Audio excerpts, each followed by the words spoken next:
अथः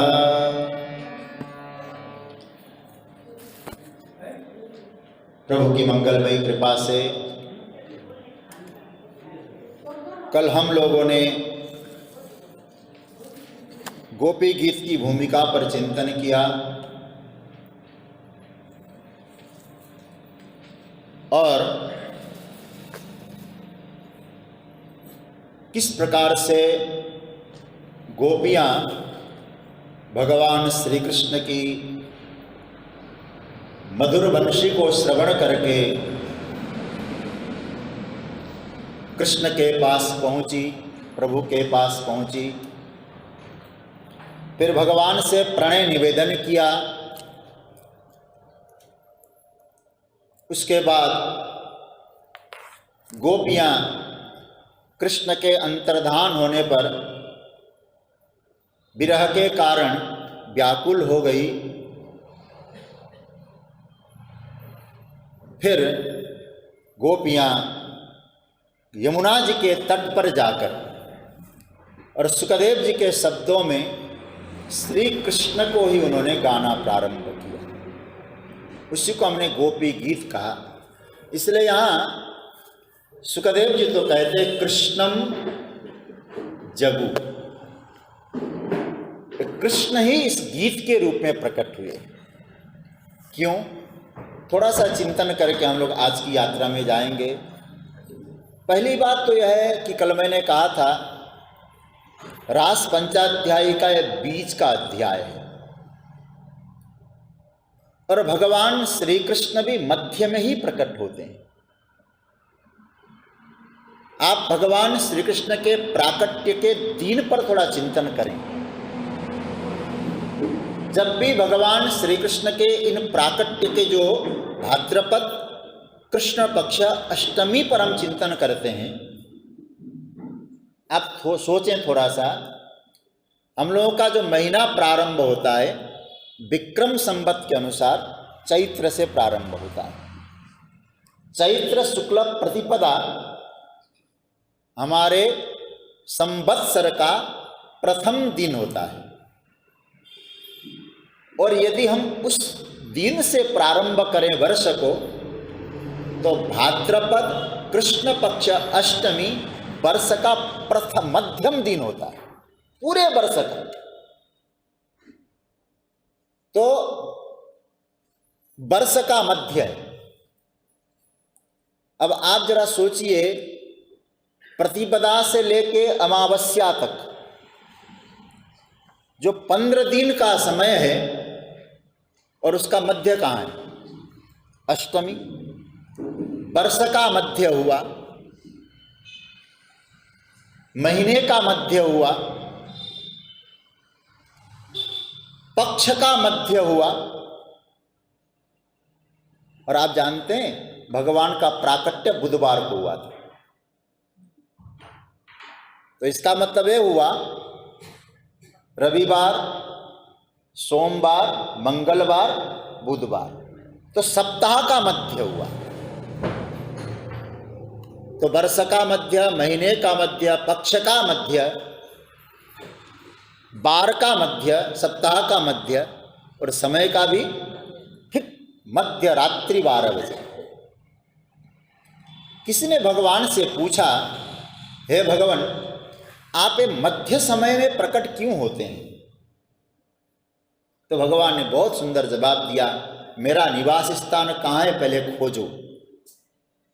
क्योंकि भगवान कई बार कह चुके हैं, ईश्वर सर्वभूतानां हृदयेर्जुन तिष्ठति। गीता के 18वें अध्याय में भगवान क्या कह रहे हैं? अर्जुन, सबके हृदय में मैं रहता हूं। अब हमारे शरीर का मध्य भाग भी यही है, मध्यस्थल है हमारे शरीर का। और भगवान स्वयं 15वें अध्याय में तो घोषणा ही करते हैं, मैंने तुमको अकेले भेजा ही नहीं संसार में, मैं साथ में हूं तुम्हारे साथ और साथ साथ होके चलते हैं। कारण क्या है? जगत एक मेला है।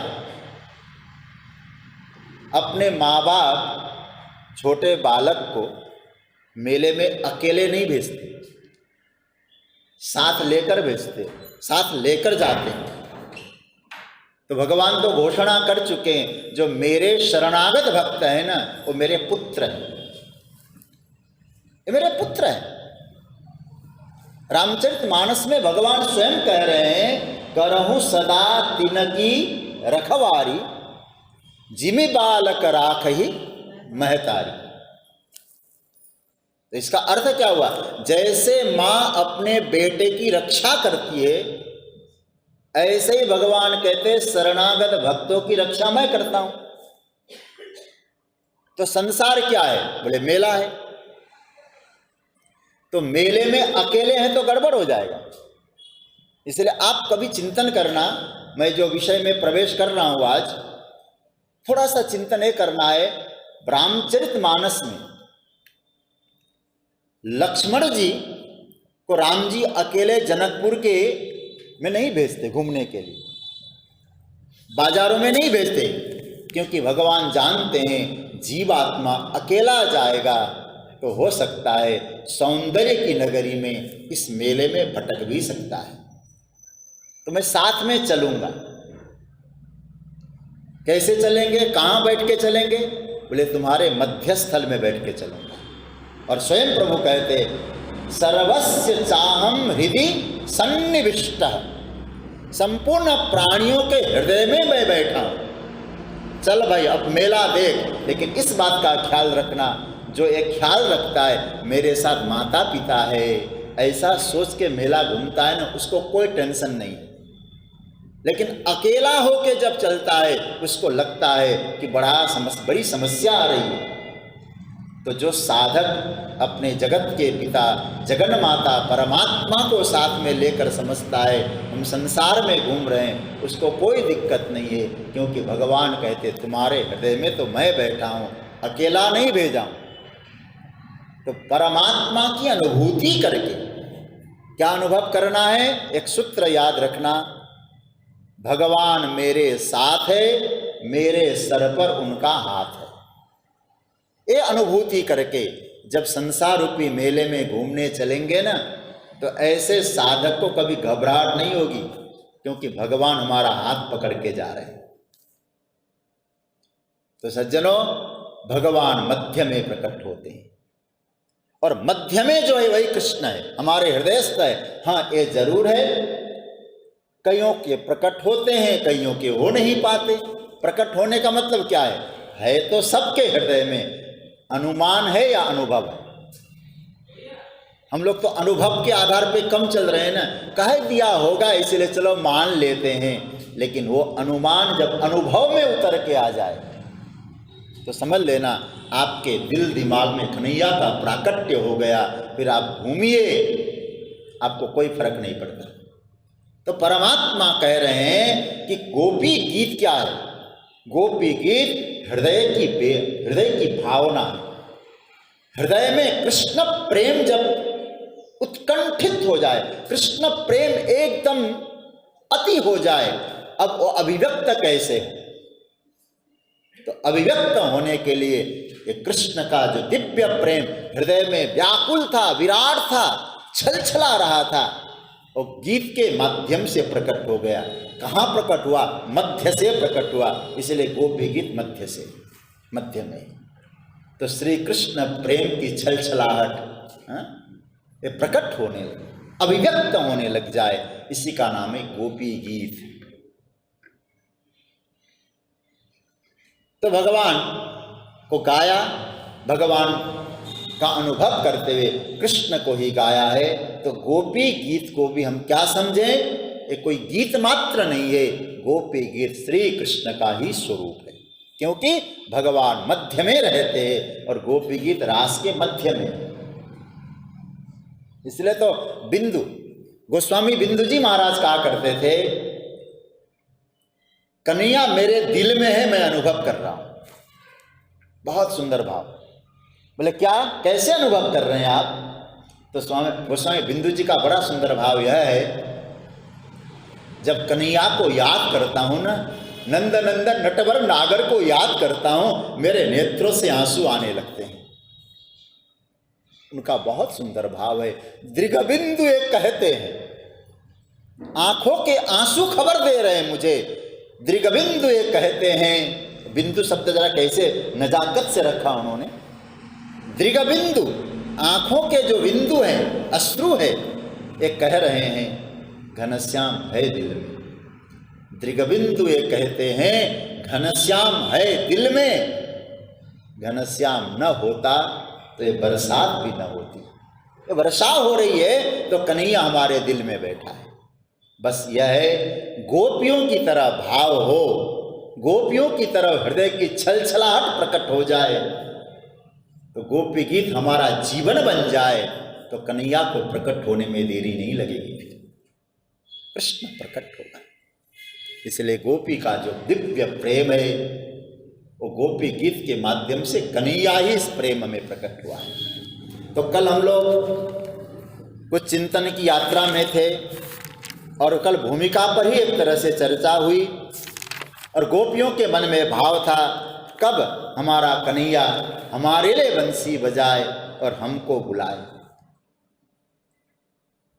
और आप सब जानते हैं, कल की चर्चा में आपने सुना, कन्हैया ने खास गोपियों को बुलाया और गोपियों आई है और फिर वो सारी कथाएं हुई। भगवान अंतर्धान हुए, कहाँ छिपे, और बड़ा सुंदर सूत्र दिया, तत्रैवांतर दीयत, भगवान वहीं छिप गए,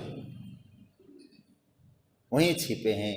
तो हम सब भी इसी भाव के साथ कृष्ण को पुकारेंगे, वो छिपा हुआ है ना, वो प्रकट हो जाएगा। एक छोटी सी चर्चा से मैं बात को प्रारंभ करूंगा। आज भागवत में एक जगह वर्णन आया है और श्लोक संख्या मुझे याद नहीं है, जब भगवान की बाल लीलाओं के वर्णन में सुखदेव जी कहते भगवान नंदनंदन श्याम सुंदर एक खेल खेलते हैं गोप बालकों के साथ। कौन सा खेल है? चक्र नीलायन क्रीडई, मतलब जिसको आजकल की भाषा में कहेंगे छुपा छुपी वाला खेल। गोप बालकों के साथ भगवान खेल रहे थे। बस ये समझना, प्रभु हमारे साथ वही खेल खेल रहा है, गोप बालकों के साथ खेल।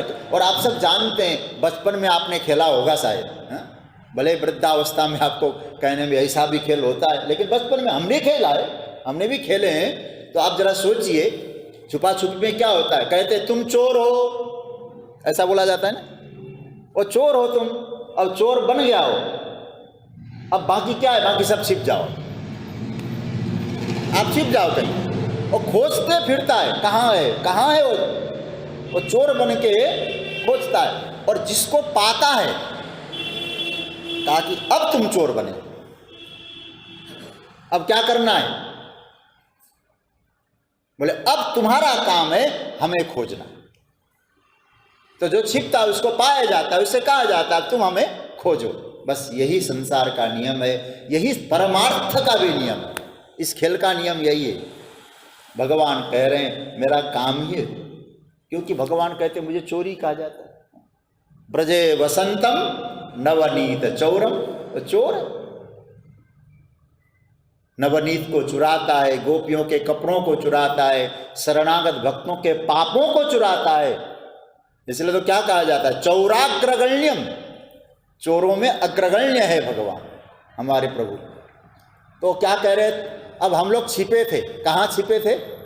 पता नहीं कहाँ छिपे थे, किस योनि में छिपे थे, कहाँ? तो परमात्मा को लगा नहीं अब मैं खोजता हूँ, खोजा, लो खोज के ला दिया, बैठ जाओ। अब क्या करना है? बोले एक काम करो, अब उल्टा मामला हो गया। क्या हो गया? अब मैं छिप जाता हूं, तुम खोजो। अब भगवान से पूछा हमारा कहाँ छिपे हो तुम? भगवान के तत्रैवांतर दीयत, तुम्हारे हृदय कमल में मैं छिपा हुआ हूं, खोज लो मुझे। एक छोटी सी बात याद आ रही है, भक्तों की भावना है। एक भक्त वृंदावन में रसिक संत कहते हैं कि वो ध्यान में ठाकुर जी की लीलाओं का दर्शन कर रहे थे। संभवतः, मैं पूरे प्रामाणिकता के साथ तो नहीं बोल सकता हूं, हरिराम व्यास जी की कथा संभवतः है कि वो ध्यान में प्रिया प्रियतम की लीला का दर्शन करते थे, भगवान की लीला का दर्शन करते थे। तो एक दिन क्या हुआ, कन्हैया ब्रज तो आज भी दिव्य है। कन्हैया आज क्या हुआ, माखन चुराने चले गए, और माखन चुरा के जब लौटने लगे तो गोपियां पीछे पीछे भाग रही, हाथ में डंडा लेकर। कन्हैया आगे आगे भाग रहे, और ध्यान में क्या बोल रहे हो, क्षीरसारमपहृत्य शंकया स्वीकृतं यदि पलायनं त्वया। माखन चुरा के यदि आपने भागना ही स्वीकार कर लिया है ना नंदनंदन, आपको छिपना जरूर है। कहाँ छिपना है, मानो भगवान कह रहे मुझे ऐसी जगह चाहिए जहां कोई हमको देखे नहीं, अंधेरा हो, ऐसी जगह बता दो हम वहीं छिपे।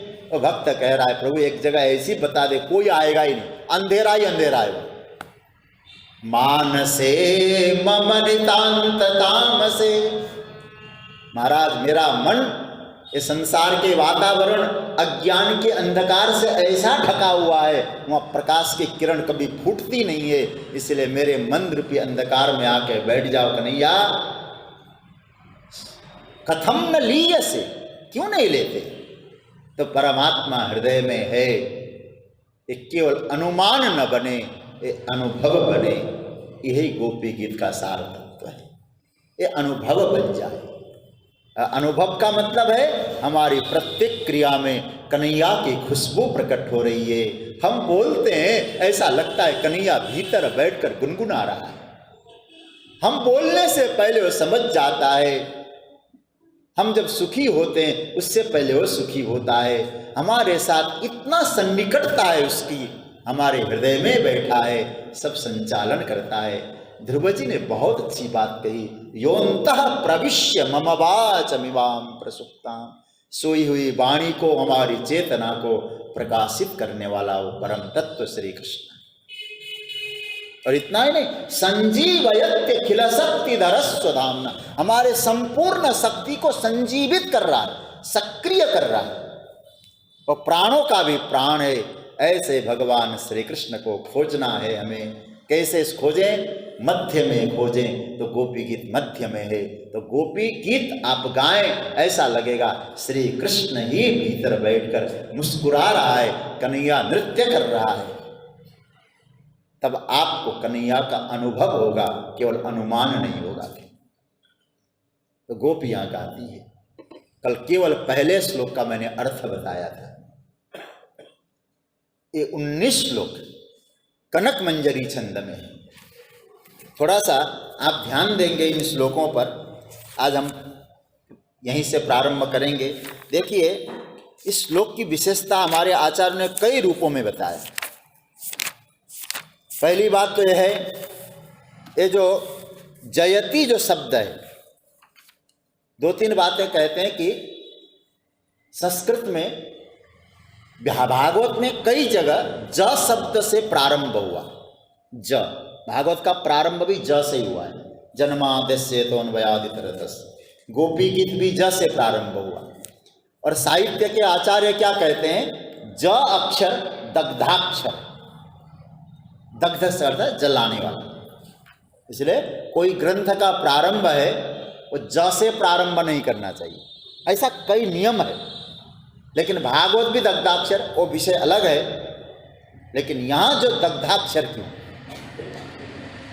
गोपियों ने ज का क्यों प्रयोग किया, जलाना, दग्ध करना। बोले कृष्ण विरह में गोपियों का हृदय दग्ध हुआ था। जो भीतर होता है ना वही प्रकट भी होता है, इसलिए ज से प्रारंभ। और एक विशेषता इस गीत की आपको बताएं। देखिए प्रत्येक, जैसे पहला अक्षर, ऐसे सभी में तो नहीं, लेकिन गोपी गीत के प्राय सभी श्लोकों में आप देखेंगे। अपने हाथ में इसको कागज को रख लें, आप लोगों को बहुत अच्छा लगेगा। देखिए पहला जो अक्षर है इसमें ज है, ठीक है। और इसका 7वां अक्षर क्या है, देखिए इधर। जो पहला अक्षर होता है वही 7वां अक्षर में आपको मिलेगा। जयति तेधिकम, फिर आया जन्मना, फिर वहां भी जा आया।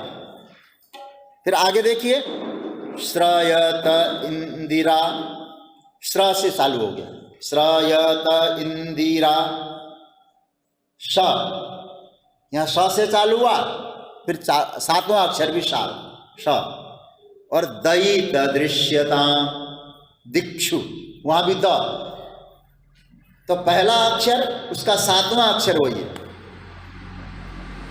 उसके बाद क्या कहते हैं, त्वयि धृता सब त्वाम विचिन्वते। अब जरा देखिए, त से चालू हुआ और सातवां अक्षर भी त, ज से चालू हुआ सातवां अक्षर ज, श से चालू हुआ सातवां अक्षर श। ऐसा क्यों? तो प्राय कई श्लोकों में जहां जहां होगा ऐसे ठाकुर जी कृपा करेंगे तो चिंतन करेंगे, लेकिन कुछ आचार्यों का ऐसा मत है, गोपियों को तुम केवल गोबर पाथने वाली मत समझो। ये सातवीं भूमिका में, जो वेदांत में सातवीं भूमिका बताई गई है, प्रत्येक सातवां अक्षर वही प्रकट हो रहा है। आज हम लोग सुबह जहां बैठ के जहां जलपान कर रहे थे तो बहुत अच्छी बात एक आई है, चर्चा हुई। सत्संग तो कहीं भी बैठ के होता है, जलपान करते भी सत्संग चलता है। तो आप थोड़ा सा वहाँ रवि भैया बता रहे थे, ये गोपियों की जो स्थिति है, ये कौन है गोपियाँ, बहुत अच्छा चिंतन है। देखो, गोपियों की कई कैटेगरी है, पहले समझ लो। केवल स्त्री समझकर गांव की गाय दूहने वाली, गोबर तैयार करके गोबर पाथने वाली, ये गोपियां नहीं है। गोपी शब्द का तो पहले अर्थ समझ लो आप लोग। गोपी किसको कहते? गोभी इंद्रियई कृष्ण रसम पिबती सा गोपी। जो प्रत्येक इंद्रियों से कृष्ण रस का पान करे उसका नाम है गोपी। हम लोग तो कान से तो पान करते हैं ना, कभी आंखों से नहीं पन पाता, मन से तो कहीं अन्यत्र होता है। लेकिन आपको बताऊं एक बार, गोपियां जब श्री कृष्ण का प्राकट्य होता है ना, उनके मन में क्या भाव आता है? गोपी शब्द को आप समझ लीजिएगा। गोपियां कहती है, आज हमारे कान धन्य हो गए। आप जरा देखिए क्या समाचार सुन रही है, कृष्ण का प्राकट्य हुआ, कह रहे कान धन्य हो गए। कान क्यों धन्य हो गए तुम्हारे? बोले संसार की बातें बहुत सुनी कानों ने, आज परमात्मा के प्राकट्य का समाचार हमारे कान सुन रहे हैं। इसलिए सबसे बड़े सौभाग्यशाली कौन है? हमारे कान। अब देखिए कैसे इंद्रियों का पान होता है कृष्ण रस का। तुरंत आंखों ने कहा, तुम तो सुन सकते हो, देखने का सामर्थ्य तुमको नहीं है। आंख अपने आप को सौभाग्यशाली समझ रहे हैं गोपियों के। क्या कह रहे हैं? बोले आज हम श्याम सुंदर का इन्हीं नयनों से दर्शन करेंगे। तुरंत पैरों ने कहा, हाँ को सौभाग्य का डी, तुम सुन सकते हो, तुम देख सकते हो, क्या चलकर जाना तो हमको पड़ेगा। दुनिया के लिए हम बहुत भागे हैं, आज परमात्मा को पाने के लिए जा रहे हैं। सौभाग्य तो हमारे पैरों का है। अब देखिए इंद्रियां कृष्ण रस को कैसे पान कर रही है। तुरंत हाथों ने कहा, तुम देख सकते हो, तुम सुन सकते हो, तुम चल के जा सकते हो, क्या स्पर्श भी कर सकते हो तुम? उनके हाथ कहने लगे, आज प्रभु के हम स्पर्श करेंगे। तुरंत हृदय धड़कने लगा, तुम कुछ भी कहो, सौभाग्य तो हमारा होगा, क्योंकि हाथ कन्हैया को उठाकर हमारे हृदय से लगाएंगे। और जीवन भर जो तप्त था, दग्ध था, कृष्ण का स्पर्श पाकर कृतार्थ हो जाएगा। यह है प्रत्येक इंद्रियों से प्रभु रस का पान करना, कृष्ण तत्व का पान करना। बुरा नहीं मानना, भगवान के लिए फूल चढ़ाना आसान है, कृष्ण कृष्ण गाना भी अच्छा है, लेकिन भक्ति का अर्थ है हमारी प्रत्येक इंद्रियां उस परमेश्वर में समर्पित हो जाए, उसके चिंतन में लगे। ये गोपियों का प्रेम है। इसलिए गोपियों की कई कैटेगरी है। पहला, गोपियां ऋषि रूपा है। हम सुबह चर्चा कर रहे थे, अब इसको चर्चा करके आगे बढ़ते हैं। गोपियां ऋषि रूपा है। आपको एक बात और कह दें, भगवान राम जब वन को जा रहे थे तो दंडकारण्य के ऋषियों ने देखा और राम से मिले। और मैं केवल इतना कहूँगा, कोई ये बुरी वाली बात तो है नहीं। आकर्षण कहाँ होता है? विपरीत लिंग में आकर्षण होता है। पुरुष का पुरुष के प्रति आकर्षण नहीं होता है, ये नियम है। लेकिन आप जरा सोचिए भगवान का सौंदर्य कैसा रहा होगा। ऋषि लोग राम जी को देखकर आलिंगन चाह रहे हैं। कैसा आलिंगन? बस हम तुम्हारे से जुड़ जाएं, एक हो जाएं। तो भगवान को लगा इस समय तो मर्यादा में, इसलिए राम जी का नाम है मर्यादा पुरुषोत्तम। जब लीला पुरुषोत्तम बनकर पुष्टि पुरुषोत्तम बन के मैं आऊंगा तो हे ऋषियों, उस समय तुम्हारा स्पष्ट, हमारे गुरु जी एक श्लोक बोला करते थे, अंग संगम करिष्यामि, तुम्हारे साथ अंग का संग होगा। ये अवस्था आएगी। कब होगा ये? बोले प्रतीक्षा करो, अगले युग में मैं कृष्ण बन के आऊंगा, तुम सभी ऋषि लोग गोपियां बन के आना। दावा वहां के उग्र तपा, दंडकारण्य के ऋषि, जाबालिक, ये सब जो है यहाँ गोपी बन के आए। तो महाप्रभु वल्लभाचार्य जी कहते कुछ गोपियां ऋषि रूपा है, कुछ गोपियां श्रुति रूपा है, वेद रूपा है। वेदों ने भगवान को एक नाम का नेति नेति, जिसका कोई एंड नहीं है, न इति न इति। लेकिन भगवान का साक्षात्कार नहीं कर पाए तो वही वेद की ऋचाएं या गोपी भाव बन के आई। तो उन गोपियों को कहते हैं हम लोग श्रुति रूपा, क्योंकि वेदैश्च सर्वैरहमेव वेद्य। तीसरी गोपियां है साधन सिद्धा। इसका मतलब है जो ऋषि लोग हैं घर द्वार छोड़ने वाले, उनको तो मिलते हैं, वेद की ऋचाओं को तो मिलते हैं, हम गृहस्थ होके साधना करें हमें कहाँ मिलेंगे, गोपी भाव कहाँ से आएगा? बोले नहीं, साधन सिद्धा हुए हैं। जैसे कोई अपने घर गृहस्थ में रहकर परमार्थ के लिए जीता हो, नित्य परमात्मा का सान्निध्य चाहता हो, प्रभु आप चाहता हूँ, आपसे नहीं चाहता हूँ, ये भाव जिनके जीवन में है, वो गृहस्थ जीवन बिताने वाले सद गृहस्थ संत, वो चाहे स्त्री हो चाहे पुरुष हो, वे भी परमात्मा की कृपा से परमात्मा के साथ एकत्व की अनुभूति करने के लिए गोपी भाव में प्रकट होते हैं। वे हैं साधन सिद्धा गोपियाँ। तो ऋषि रूपा गोपियाँ, श्रुति रूपा गोपियाँ और साधन सिद्धा गोपियाँ, ऐसी गोपियाँ प्रकट हुई। इन गोपियों ने गाना चालू किया। कल हमने प्रारंभ किया था गोप्य ऊंचू, गोपियां गाती हैं। क्या गाई? पहला श्लोक कल हम चर्चा कर चुके हैं, केवल अर्थ तो बताया, फिर थोड़ा सा इसका चिंतन करेंगे। गोपियां कहती है जयति तेधिकम जन्मना ब्रज श्रयत इंदिरा शश्वदत्र ही दयित दृश्यताम दीक्षुतावकाः त्वयि धृतासवः त्वां विचिन्वते। दयित, हे प्यारे,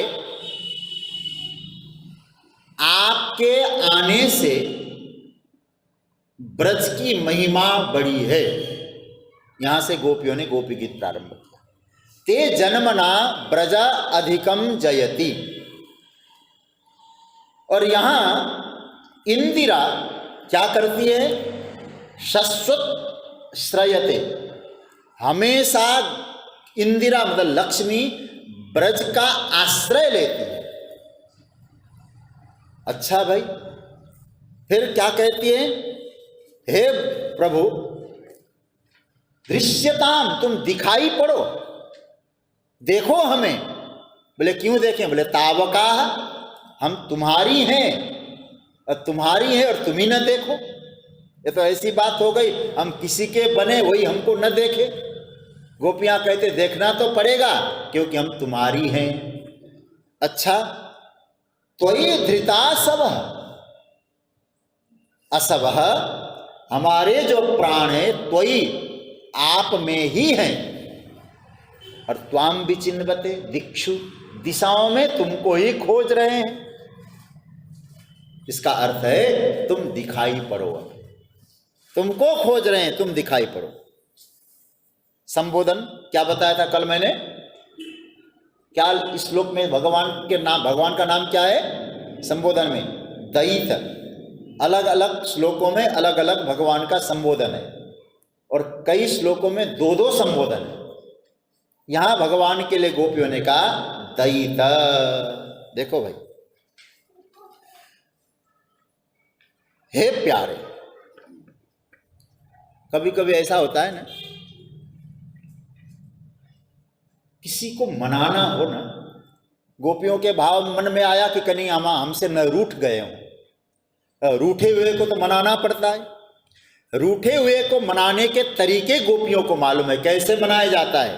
तो कहते देखो भाई, दो बातों से मनाना पड़ता है, प्रशस्ति है एक, और दूसरी है विज्ञप्ति।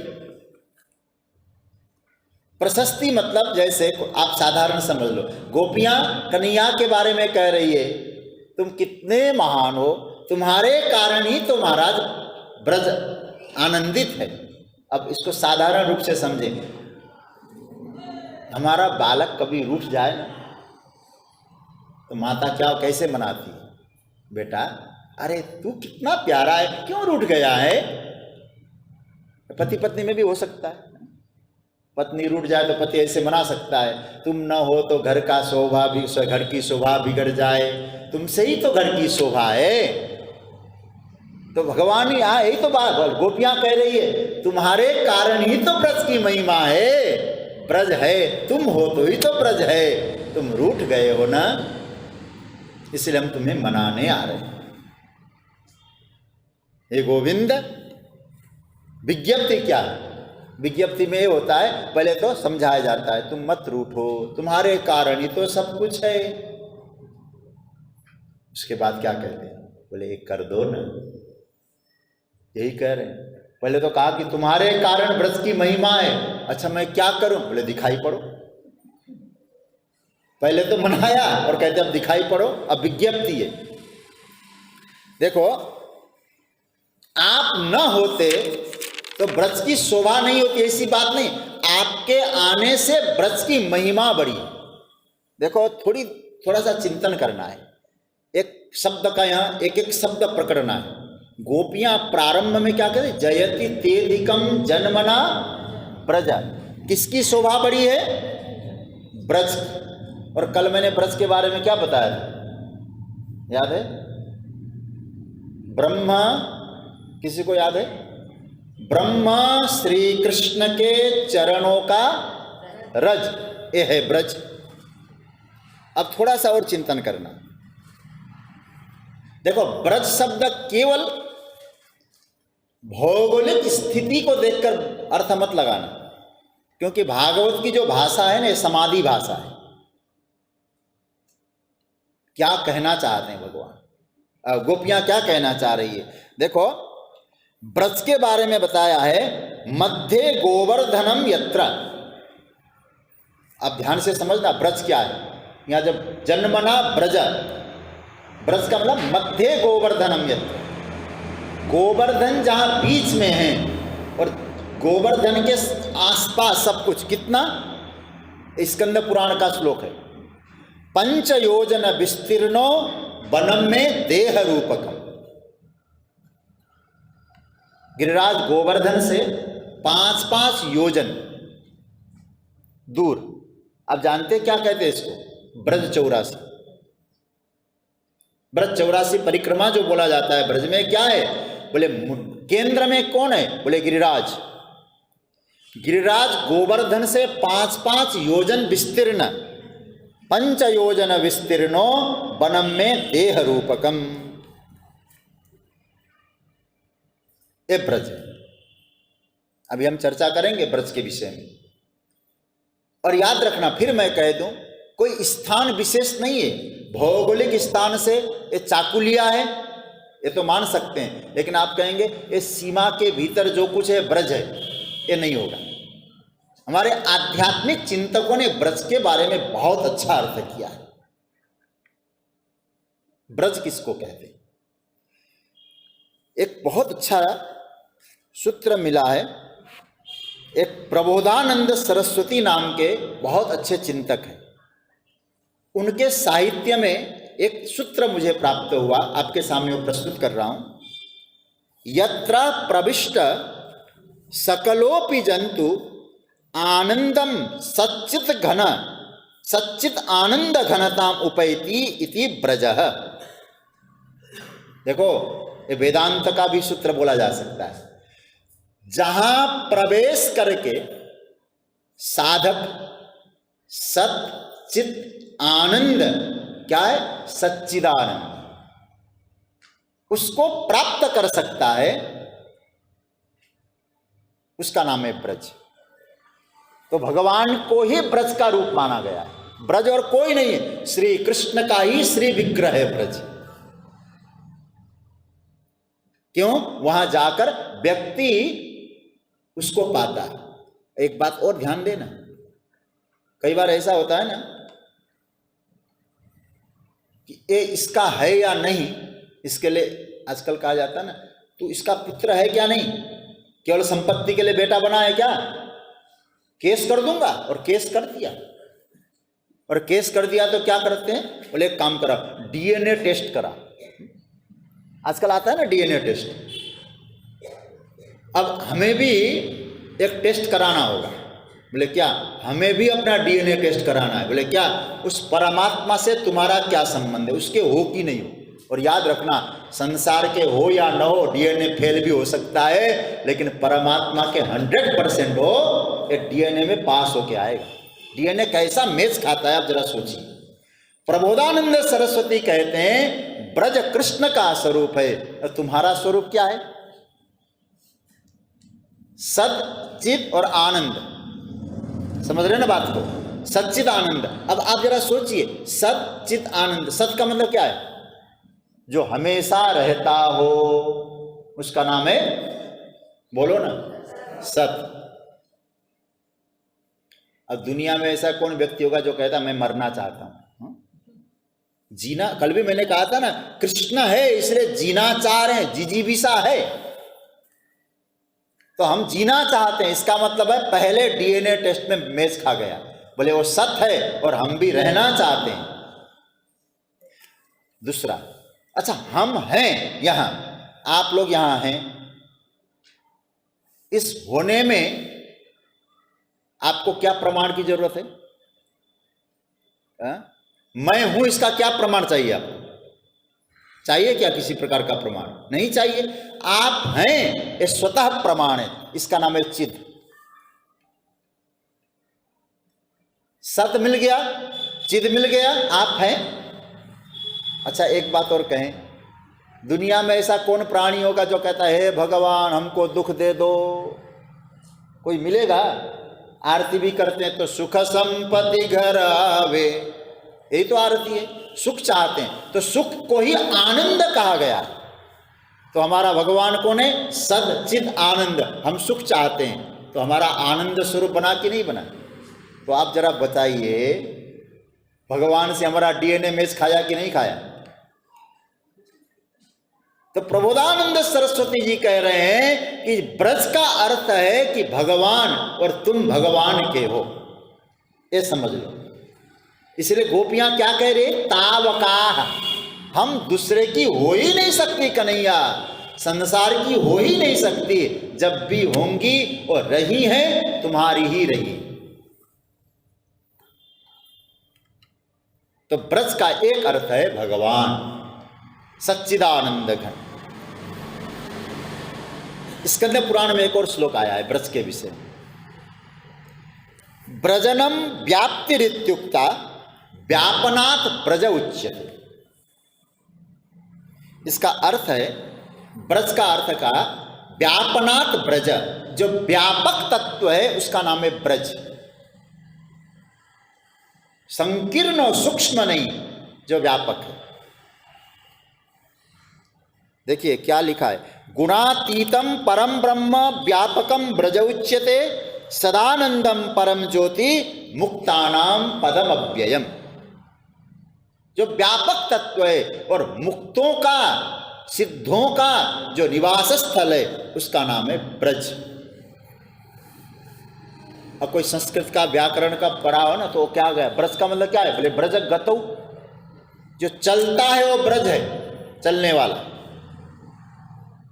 तो इसका अर्थ है ये समग्र सृष्टि चल रही कि नहीं। हम जैसे थे, हमारा शरीर चल रहा है, चलते चलते चलते चलते एक दिन पूरा ही चल जाएगा, है? और फिर क्या कहेंगे लोग, ये तो चले गए, ये चल ही तो रहे हैं, सब यात्रा में हम सब। तो समग्र सृष्टि को ही ब्रज कहा गया है। तो गोपियां कह रही है, हे गोविंद, इस ब्रज की तो महिमा थी, लेकिन ते जन्मना प्रजा अधिकम जयति। आपके आने के कारण, आपके आने से ब्रज की महिमा बढ़ी। अच्छा, पहले से था ना, लेकिन तुम आए तो अधिक शब्द तुलनार्थक है, जिसको हम लोग कहते हैं ना कंपैरिजन। यहां जो अधिकम शब्द का अर्थ क्या हुआ, कंपैरिजन करना। गोपियां क्या कर रही है, कितनी विदुषी महिलाएं गोपियां, कहती है कि कंपैरिजन। अच्छा, किससे अधिक? हमारे आचार्यों ने कहा गोपियां कहना चाहती है किससे अधिक। जब अधिक कहेंगे तो किसी से तो अधिक मानना पड़ेगा। तो गोपियों ने कहा वैकुंठ से भी अधिक महिमा हो गई। आपके आने के कारण हे प्रभु ब्रज की महिमा थी, लेकिन आप जब से आए ये ब्रज की महिमा वैकुंठ से भी अधिक हो गई। वैकुंठात् अपि अधिकम जयति।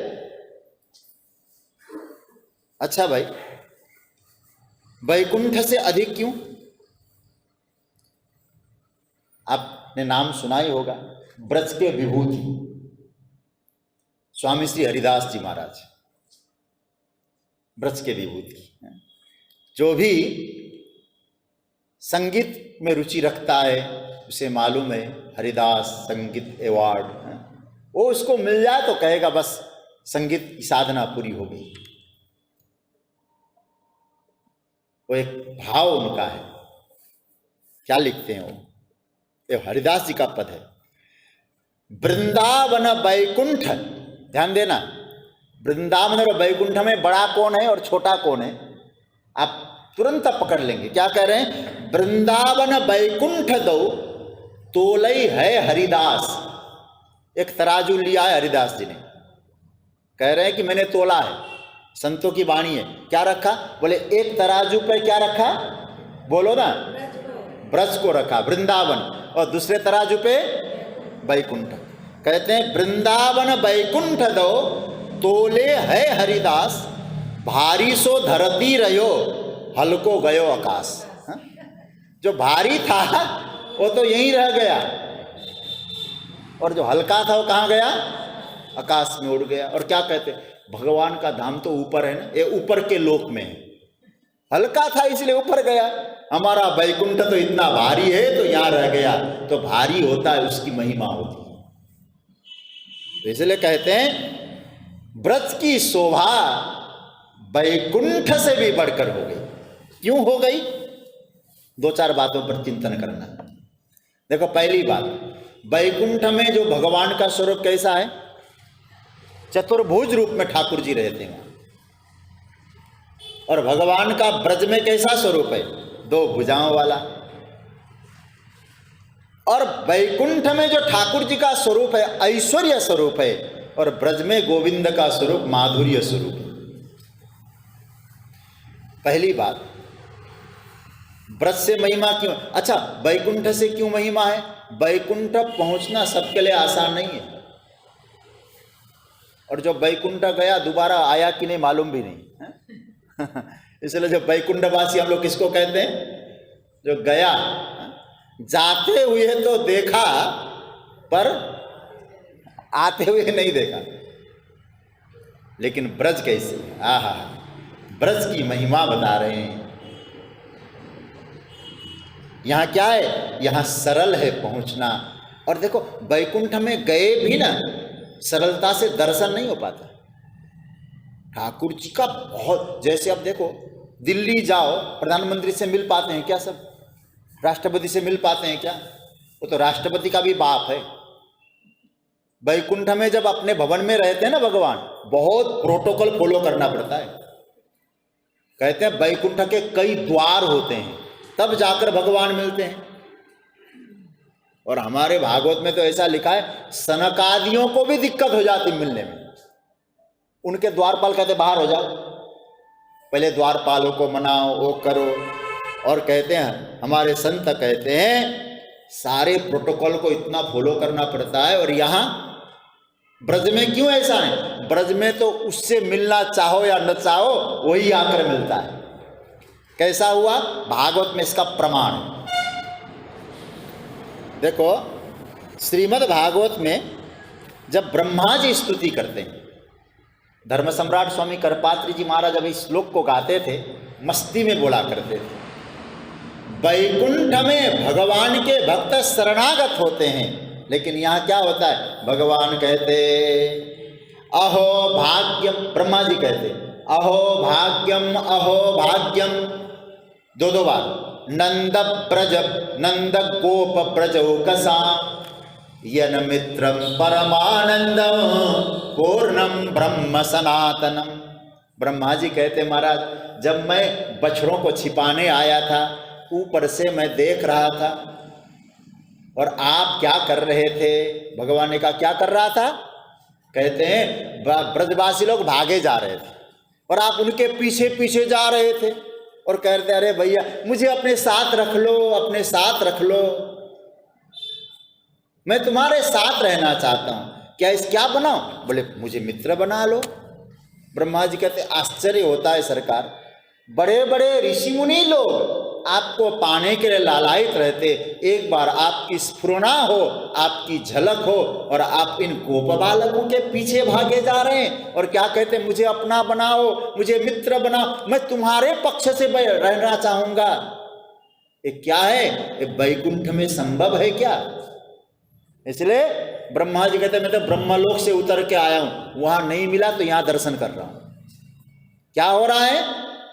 अहो भाग्यम नंद गोप ब्रजौकसाम, इन बालकों के भाग्य की सराहना कर रहे हैं, गोप बालकों। तो वैकुंठ में असंभव था, तो क्या कहते गोपियां? ये वैकुंठ से भी श्रेष्ठ है।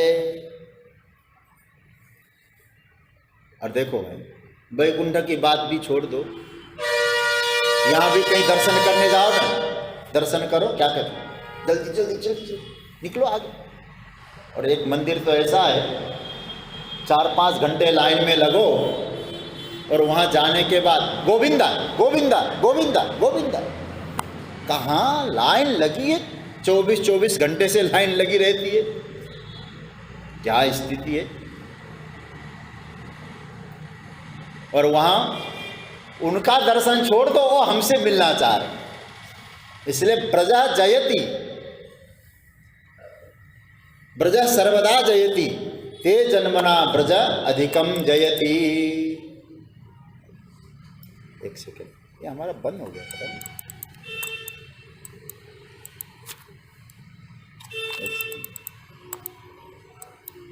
चार्ज तो होगा सही।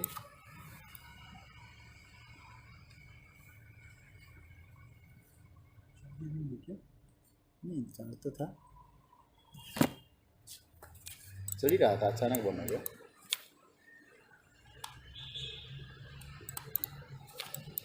बंद करके चालू कर।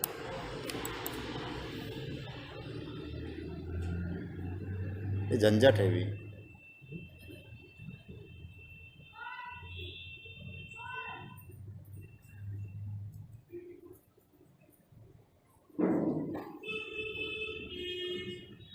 वहाँ नेट में गड़बड़ हुआ क्या? नहीं, हाँ ठीक है।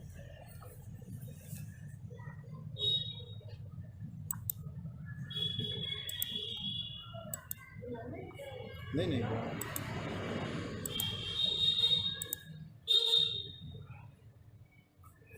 1% है चार्ज तो।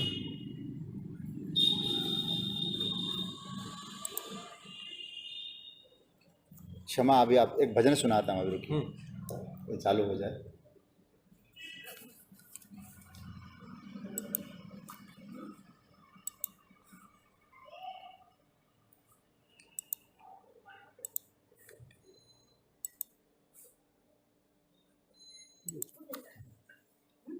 नारायण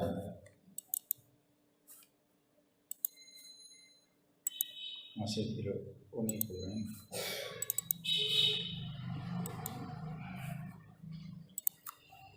चलिए एक भजन हम लोग गाते हैं, तब तक वह अनम्यूट भी हो जाएंगे।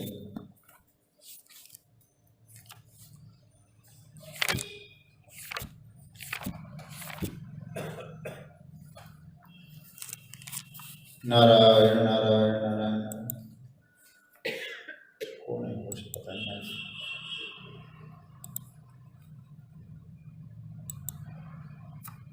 हरिओम।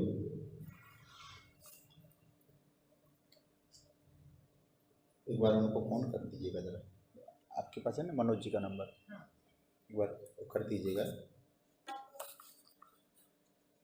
हाँ, आवाज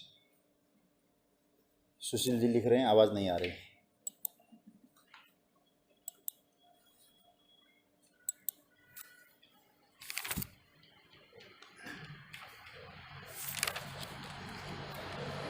और ठीक है, एक भजन मेरे साथ गाइएगा। आप लोग भी इस भजन को आपने कभी सुना हो, मेरे साथ गाएं, आपको अच्छा लगेगा। एक कोर कृपा की कर दो लाडली श्री राधे, एक कोर कृपा की, सब गाइए। एक कोर कृपा की कर दो लाडली श्री राधे, एक कोर कृपा की कर दो लाडली